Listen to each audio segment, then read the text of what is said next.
Hello வணக்கம், இது உங்கள் சிவி ஜோன். எல்லாருமே எப்படி இருக்கீங்க? இப்போ பார்த்தீங்கன்னா டிக்கெட்டு ஃபினாலில் ரெண்டாவது டாஸ்க்.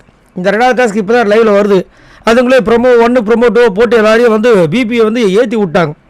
அதுலேயும் பார்த்தீங்கன்னா என்ன நினச்சிட்டு இருக்காங்கன்னா, முத்துக்குமார்னா இந்த பிக் பாஸ் டிக்கெட்டு ஃபினாலில் டாஸ்க் ரெண்டாவதுலேருந்து வெளியேற்றிட்டா அவங்க தான் டிக்கெட்டு, அதாவது டைட்டில் வின்னராக வருவாங்க அப்படின்னு நினச்சிட்டாங்க பொழுது. ஆனால் அது கிடையாது.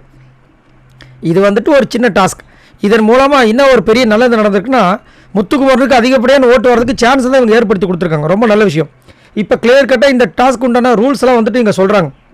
ரூல்ஸ்லேயே கிளியராக சொல்லியிருக்காங்க. ஃபஸ்ட்டு வந்து அந்த ரூலில் படிக்கிறாங்க நம்ம மஞ்சரி. நீங்கள் இதில் வின் பண்ணணும்னா மற்றவங்கள நாக் அவுட் பண்ணணும். அதுதான் வந்துட்டு இந்த டாஸ்க்கு.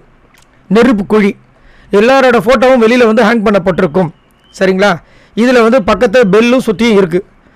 டோட்டலாக வந்து 10 ரவுண்டு நடக்குமா. சரிங்களா? அதே மாதிரி லாஸ்ட்டாக எரிக்கிற அந்த ஃபோட்டோவுக்கு வந்துட்டு 5 பாயிண்ட்டு.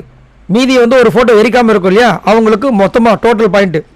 அதுக்கப்புறம் லாஸ்ட்டாக இருக்கிற 5 ரவுண்டில் வந்துட்டு லாஸ்ட்டாக இருக்கிறவங்களுக்கு 5 பாயிண்ட், அதுக்கு முன்னாடி எரிச்சவங்களுக்கு 4 பாயிண்ட்டு, அப்புறம் 3, 2, 1 இப்படி கிடைக்கும். ஸோ நேற்று 2 பாயிண்ட் தான். ஆனால் இங்கே வந்து அதிகமான பாயிண்ட் கிடைக்குது.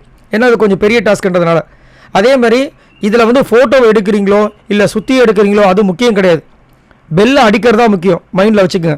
நீங்கள் பாட்டு கையில் வந்து வச்சுருந்தீங்கன்னா எவனோ ஒருத்தன் வாங்கி பிடிங்க அஷ்டம்னா முடிஞ்சு போச்சு. அதே மாதிரி ஃபோட்டோ இல்லாமல், எப்படி ஃபோட்டோ இல்லாமல் பெல் அடித்தா அது கணக்கில் சேரப்படாது.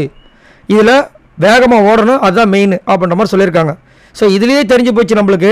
இதில் முத்துக்குமார்னா கண்டிப்பாக சாட்சிடுவாங்க. அதே மாதிரி முத்துக்குமார் டீமையே சாட்சிடுவாங்க அப்படின்னு. ஏன்னா இந்த ஆப்போசிட் டீம் இருக்குது பார்த்தீங்களா, ரொம்ப குறுக்கு புத்தியான டீம். அது நம்மளுக்கு ப்ரொமோ 1லேயும் சரி ப்ரொமோ 2லேயும் சரி கிளியராக தெரியுது. தனக்கு வந்துட்டு 2 கண்ணு போனாலும் பரவாயில்ல, எதிரிக்கு ஒரு கண்ணாவது போகணுன்ற மாதிரி பண்ணிட்டு இருக்கா. அதுலேயும் ராணுவம் வந்துட்டு உண்மையிலேயே சரியான என்ன சொல்கிறது, பச்சை துரோகி மாதிரி ஒரு வேலையை பண்ணிட்டு இருக்காரு. இதுக்கு முன்னாடி அந்த மாதிரி தான் பண்ண துரோகம், நம்பிக்கை துரோகம். என்னென்னா ஜாக்லினை வந்து விஷால் சொல்கிறார் பார்த்தீங்களா, அது பெருசாக இல்லை, அது பெரிய நம்பிக்கை துரோகம் கிடையாது. இதுதான்.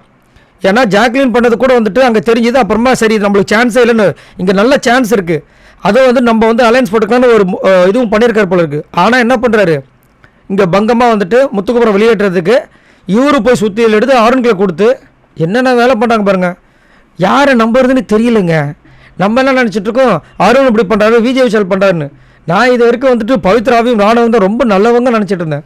ஆனால் நம்மளுக்கே ஆப்படிக்கிறாங்க. சரி, நீங்கள் உங்களோட கருத்துக்களை சொல்லுங்கள். இவ்வளோ ரூல்ஸ் கொடுத்தும் அலையன்ஸ் போட்டு இந்த மாதிரி வந்துட்டு ஒரு விஷயத்தை பண்ணுறாங்க. இதை பற்றி என்ன நினைக்கிறீங்க? மறக்காம கமெண்ட்ஸ் பண்ணுங்கள். பாய் நண்பர்களே.